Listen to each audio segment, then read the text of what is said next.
그 여자를 다시 찾았다고?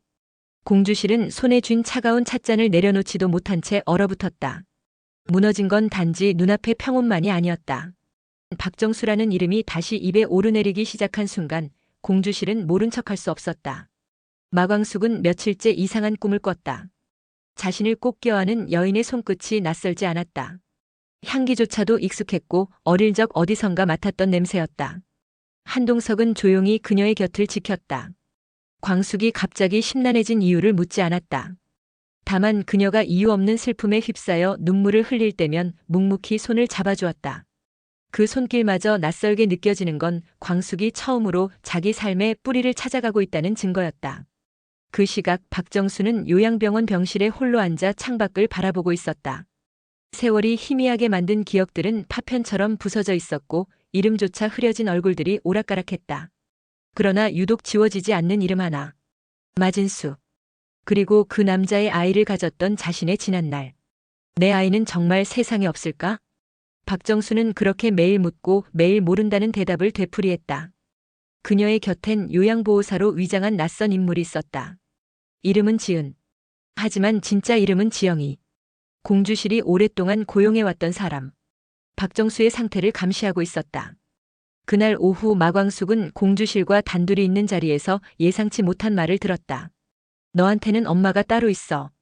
심장은 얼어붙은 듯 멈췄고 입술은 떨렸다. 뭐라고 했어요, 엄마? 미안해. 나는 너를 낳은 사람이 아니야. 하지만 키운 건 나야. 나 혼자 너 없고 살았어. 공주실의 말은 단호했지만 어딘가 흔들리고 있었다.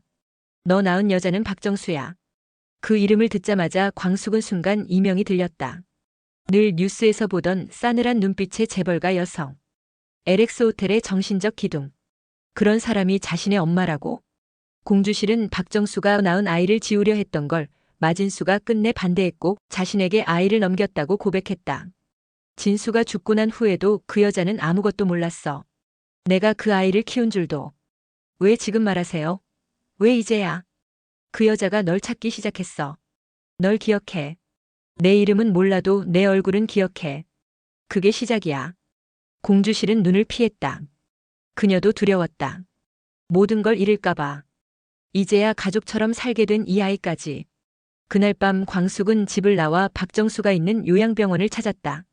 담당 간호사에게 부탁해 짧은 면회를 허락받고 그녀 앞에 앉은 순간 모든 것이 멈춘 듯 했다.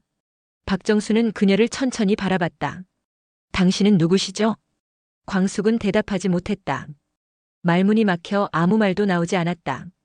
하지만 박정수는 다시 고개를 갸웃하더니 조용히 중얼거렸다.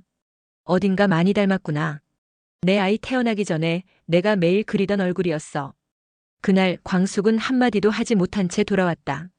박정수는 알츠하이머였다. 기억은 흐려졌고 진실을 마주하기엔 시간이 너무 늦어버린 걸까? 하지만 다음 날 요양병원엔 작은 소동이 벌어졌다. 박정수가 병원담을 넘어 사라진 것이다. 남은 건 창틀에 놓인 쪽지 한 장. 삐뚤빼뚤한 글씨로 이렇게 적혀 있었다. 그 아이를 찾아야 해. 그 애가 날 봤어. 마치 거울처럼 나를 닮은 그 얼굴. 공주실은 그 소식을 듣고 오열했다. 정수 이제라도 찾으려는 거야? 광숙은 흔들리는 눈빛으로 공주실을 바라봤다. 그 여자 아니, 그 사람이 정말 제 친엄마가 맞는 거예요? 맞아. 박정수의 딸이야.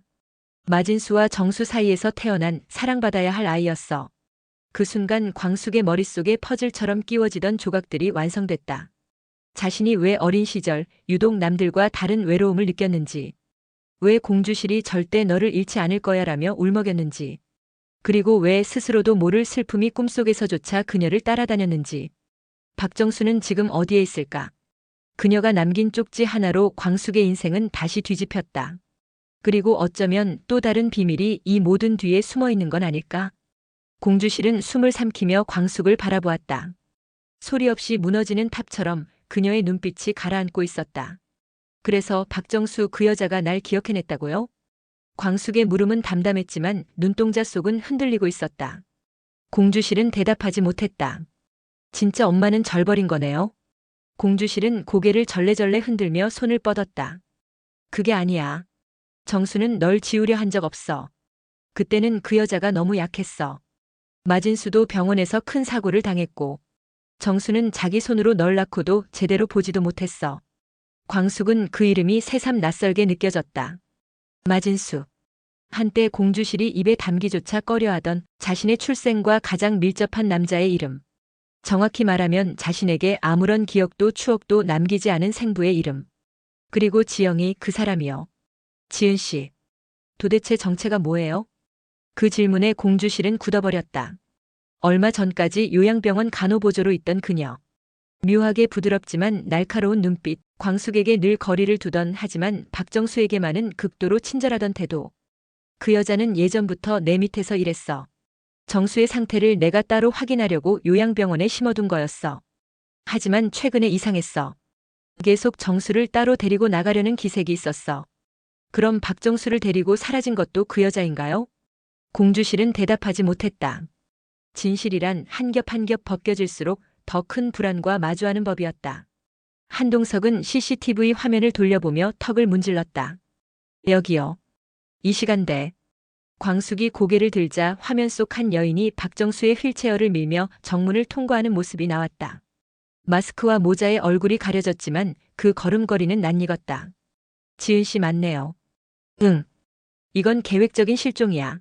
정수 여사가 혼자 나갈 수 있는 상태가 아니야. 휠체어에 문서도 없고 카드 사용 기록도 없었어. 그럼 지금쯤. 경찰도 신고는 했지만 요양병원 측에서는 정식 실종 신고로는 접수 못했어. 환자 가족이 데려간 걸로 처리하면 병원은 책임 없으니까. 광숙은 입술을 깨물었다. 박정수는 지금 어디에 있을까? 그 여자가 왜 자신을 보자마자 도망치듯 사라졌을까? 혹시 박정수 여사 전에 무슨 메모 남긴 거 있어요? 마지막으로 남긴 말이라든가.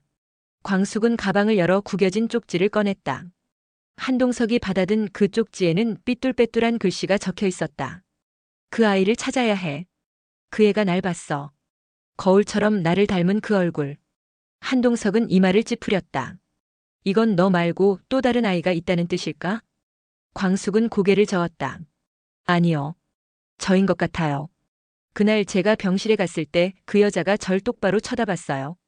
처음엔 날 몰라봤다가 말했어요. 닮았다고 매일 꿈속에서 그리던 얼굴이라고. 그 말은 곧 진실이었다. 박정수의 기억 깊은 곳에 남아있는 단 하나의 얼굴. 그 얼굴이 광숙이었다면 그녀는 어쩌면 마지막 희망을 좇아 그 아이를 따라 나선 것이리라. 그날 밤 광숙은 박정수의 흔적을 좇아 요양병원 인근을 뒤졌다. 폐업한 꽃집, 오래된 성당, 마진수가 생전에 입원해 있던 대학병원까지. 어디에도 박정수는 없었다. 그러다 한 통의 전화가 왔다. 수신자는 지영이. 광숙 씨, 정수 여사님 찾고 싶으면 혼자 오세요. 목소리는 낮고 차분했다. 광숙은 묻지도 따지지도 않고 주소를 받아 적었다. 한동석이 붙겠다는 걸 말렸다. 이건 저 혼자 가야 할 일이에요. 이 사람이 왜 날 불렀는지 알고 싶어요. 버려진 양옥. 낡은 계단을 올라간 광숙은 낯익은 등을 발견했다. 박정수였다. 앉아있는 모습은 위태롭지만 평온해 보였다. 지영이는 문가에 서 있었다. 당신이 이 아이를 기억할 수 있을 때까지 기다렸어요. 이제 데려가요. 난 여기까지예요.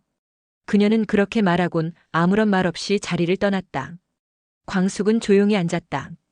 박정수는 그녀를 바라봤다. 이름이 뭐지? 그 물음에 광숙은 대답하지 못했다. 그러자 박정수가 조용히 중얼거렸다. 아니, 말 안 해도 되겠구나. 이젠 알 것 같아. 너는 내가 그토록 지우려다 끝내 지우지 못한 이름이구나. 그녀는 조심스레 손을 뻗었다. 광숙은 움찔했지만 이내 그 손을 잡았다. 정말 엄마예요? 박정수는 작게 고개를 끄덕였다. 그래. 이제서야 말할 수 있을 것 같아. 밤하늘 아래 한동석은 멀리서 차 안에 앉아 두 사람을 바라봤다. 그리 오래 전이 아닌 어느 밤 박정수가 그에게 했던 말을 떠올렸다. 그 아이 날 보게 되면 내가 아무것도 기억 못해도 그 눈을 보면 알게 될 거예요. 내가 왜 살아남았는지 그 아이가 대답이니까. 그리고 그 순간 광숙이 손을 뻗어 박정수의 손을 잡는 모습을 본 그는 조용히 눈을 감았다. 이 아이의 이름은 마서윤이었어. 박정수의 입에서 조심스럽게 흘러나온 그 이름은 광숙의 귓가를 스치고 심장을 꿰뚫듯 내려앉았다. 마서윤. 처음 듣는 이름인데도 어딘가 깊숙한 데서 울려 퍼지는 듯 했다. 내가 태어나던 날 나는 세상 모든 죄를 짊어진 기분이었어. 박정수의 눈동자엔 수십 년 묵은 후회가 담겨 있었다. 사랑했지만 선택할 수 없었어. 마진수와 나는 끝내 이룰 수 없는 사이였고 너는 세상에 나올 수 없는 운명이었지. 적어도 그렇게 믿었어. 그녀는 차마 고개를 들지 못했다. 그날 가짜 출산 기록과 허위 신고, 숨기기 위해 수단과 방법을 가리지 않았던 젊은 날의 어리석음. 공주실이 너를 데려가겠다고 했을 때 난 아무 말도 하지 못했어. 감히 내가 너를 안을 자격이 없다고 생각했으니까. 광숙은 숨을 쉬기 힘들었다. 그렇다고 왜 이제 와서? 나도 묻고 싶었어. 왜 이제야 내 가슴이 뛰기 시작했는지. 왜 너를 마주할 용기를 내는데 이렇게 오래 걸렸는지. 박정수의 손이 광숙의 손등을 덮었다. 그 따뜻한 체온은 이상하리만큼 익숙했다. 한편 공주실은 싸늘한 표정으로 거울 앞에 서 있었다. 책상 서랍에서 낡은 노트 한 권을 꺼내들었다. 그 속엔 광숙을 입양했던 당시의 서류들과 마진수의 자필로 남긴 각서 사본이 끼워져 있었다. 언젠가는 이 아이가 진실을 알게 되겠지. 그때 넌 이걸 그녀에게 넘겨주면 된다. 그건 마진수가 공주실에게 남긴 유서와도 같은 말이었다. 광숙을 지켜달라는 마지막 부탁. 공주실은 그 종이를 한 장 한 장 넘기며 조용히 중얼거렸다. 널 지키는 게 내 전부였는데. 이젠 너한테 지켜달라고 해야 할지도 모르겠구나. 다음 날 한동석은 박정수를 찾아왔다. 그는 조심스럽게 서류 봉투 하나를 내밀었다. 그 속엔 마진수가 생전에 남긴 진술서가 들어있었다. 한 줄 한 줄 손글씨로 적혀있던 그 종이엔 광숙이라는 이름 석자가 분명히 적혀 있었다. 이 아이가 내 딸입니다. 내가 가진 모든 것은 그녀의 것이 되어야 합니다. 부디 이 진실이 누군가의 고통이 되지 않기를 바랍니다. 박정수는 손끝으로 글씨를 어루만지며 울음을 삼켰다. 그토록 숨기고만 싶던 과거였지만 이제는 외면할 수 없는 운명이었다. 밤이 되자 광숙은 혼자 술도가 마당에 앉아 있었다. 달빛이 그녀의 어깨를 조용히 비추고 있었다. 뒤따라 온 박정수는 아무 말 없이 그녀 옆에 앉았다. 진실을 들었다고 해서 마음이 가벼워지는 건 아니네요. 그래도 이제 너무 오래된 무게는 내려놔야 하지 않을까? 박정수의 말에 광숙은 고개를 돌렸다. 당신은 내 어머니였어요? 아니면 그냥 나를 떠넘긴 여자인가요? 그 말에 박정수는 미간을 찌푸렸다. 나는 널 떠난 적이 없어. 멀리서 널 지켜봤고 한 번도 내 마음에서 지운 적 없어. 하지만 당신은 말하지 않았잖아요. 당신이 내 엄마라고. 그건 너보다 내가 더 겁이 많았기 때문이야. 광숙은 말없이 일어났다. 그녀의 표정에는 분노도 눈물도 없었다. 그날 밤 공주실은 쓰러졌다. 광숙이 출근하지 않은 채 방에 틀어박혀 있던 바로 그 시각이었다. 지옥분이 가장 먼저 그녀를 발견했다. 언니 정신 차려. 공주실. 구급차 사이렌이 울리고 잠든 집안이 비로소 깨졌다. 광숙은 침대에서 벌떡 일어나 허둥지둥 복도로 뛰쳐나갔다. 엄마, 무슨 일이에요? 그녀의 외침에 박정수도 방에서 나왔다. 공주실이 쓰러졌어요. 공주실은 병원으로 옮겨졌지만 의식은 돌아오지 않았다. 의사는 말했다. 전조 증상 없이 찾아온 뇌출혈입니다. 환자가 마지막까지 극심한 스트레스를 받아왔을 가능성이 있습니다. 광숙은 손을 꼭 쥐고 병실 밖 의자에 앉아 있었다. 박정수는 멀리서 그런 그녀를 바라보았다. 그 순간 광숙이 작게 중얼거렸다. 왜 당신이 내 엄마였다는 게 이렇게 미치도록 무섭죠? 공주실이 쓰러진 병원 복도는 마치 시간이 멈춘 듯 적막했다. 심장 모니터의 일정한 파형 소리만이 겨우 살아있음을 알려줄 뿐 그녀를 일으켜줄 사람은 아무도 없었다. 광숙은 손끝이 하얘지도록 무릎을 감싸준 채 침묵했다. 박정수가 조심스레 다가왔지만 그녀는 단 한 번도 고개를 들지 않았다. 광수가 아니 서윤아. 그 말에 광숙의 눈이 번쩍 들렸다. 그 이름 다시는 부르지 마세요. 목소리는 떨렸고 한마디마다 분노가 실려 있었다. 그 이름은 나한텐 죄야. 나를 버린 당신도 감춘 엄마도 그 이름으로 날 한 번도 부르지 않았잖아요. 박정수는 입을 닫았다. 그녀도 안다. 지금 이 순간 어떤 말도 어떤 변명도 광숙에게 닿지 않는다는 걸. 공주실은요. 그렇게 말하고도 결국 날 위해 살아왔어요. 광숙은 병실 창가로 천천히 걸어갔다. 그런데 당신은 지켜준 적 있나요? 저를 한 번이라도 불러본 적 있나요? 기억이 없어도 가슴이 시켰다는 말로는 너무 늦었어요. 박정수는 참았던 눈물을 삼켰다. 입을 열면 고백이 쏟아질 게 분명했다. 하지만 지금은 침묵이 그나마 할 수 있는 최선이었다. 한동석은 병원 관계자에게서 전화를 받았다. 지영이라는 사람 며칠 전 요양병원 계약도 정리했고 명의도 위장된 걸로 확인됐습니다. 그러면 박정수 여사 데려간 것도 사전 계획이었단 말이죠? 그럴 가능성이 높습니다. 자금 흐름도 조작 흔적이 있고요. 그 순간 동석의 머릿속에 스쳤던 건 왜였다. 도대체 지영이는 왜 박정수를 납치하다시피 데려간 것일까? 금전? 복수? 아니면 박정수의 기억 너머에 숨겨진 또 다른 진실 때문일까? 며칠이 흘렀다.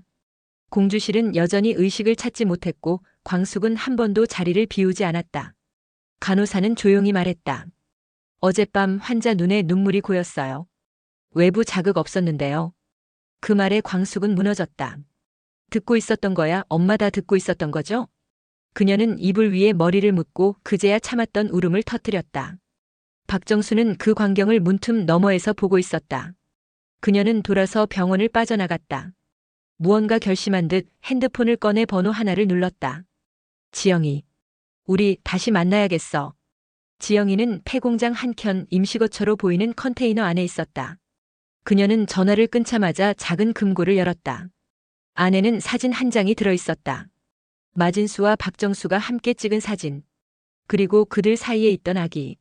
그 아기에게는 낙서처럼 광숙이란 글씨가 적혀 있었다. 당신들이 숨긴 진실, 내가 다 꺼내줄게. 밤이 깊었다. 한동석은 광숙에게 박정수의 요청을 전했다. 정수 여사님이 만나고 싶대. 싫어요. 왜? 그 사람이 날 찾는 게 아니라 자기 죄를 덜고 싶은 것뿐이잖아요. 동석은 잠시 말이 없었다. 그럼에도 불구하고 너도 만나야 해. 왜요? 진실을 안 이상 피하는 건 너한테도 고통이야. 마진수가 너한테 남긴 각서 보고 나서도 그럴 수 있을까? 광숙은 조용히 고개를 들었다. 각서요? 응. 마진수가 직접 쓴 유언장이야. 너를 지키고 싶어서 공주실에게 넘긴 이유가 거기 다 있어. 동석은 서류를 건넸다. 광숙은 숨을 고르며 조심스레 읽기 시작했다. 광숙이는 내 전부였다. 박정수가 무너질까봐 난 아이를 그녀에게서 떼냈다. 하지만 이 아이를 지킬 수 있다면 난 기꺼이 악역이 되겠다. 공주실 부탁이네.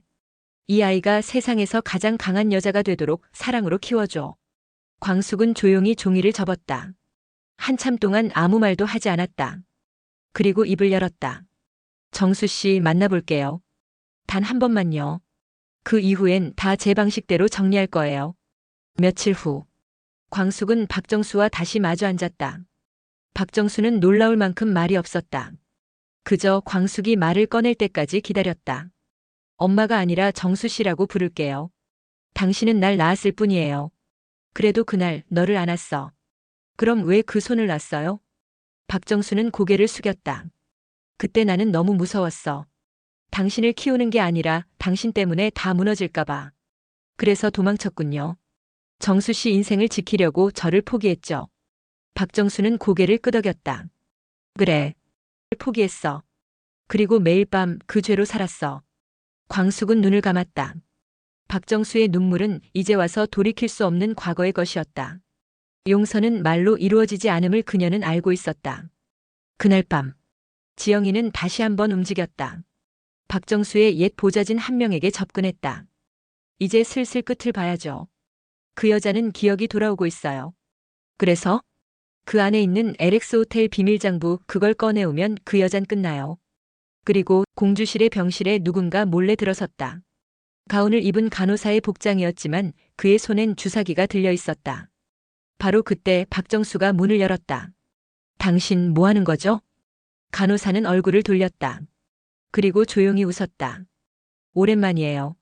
박 여사님. 그 얼굴은 박정수가 기억 속에 묻어두려 했던 인물이었다.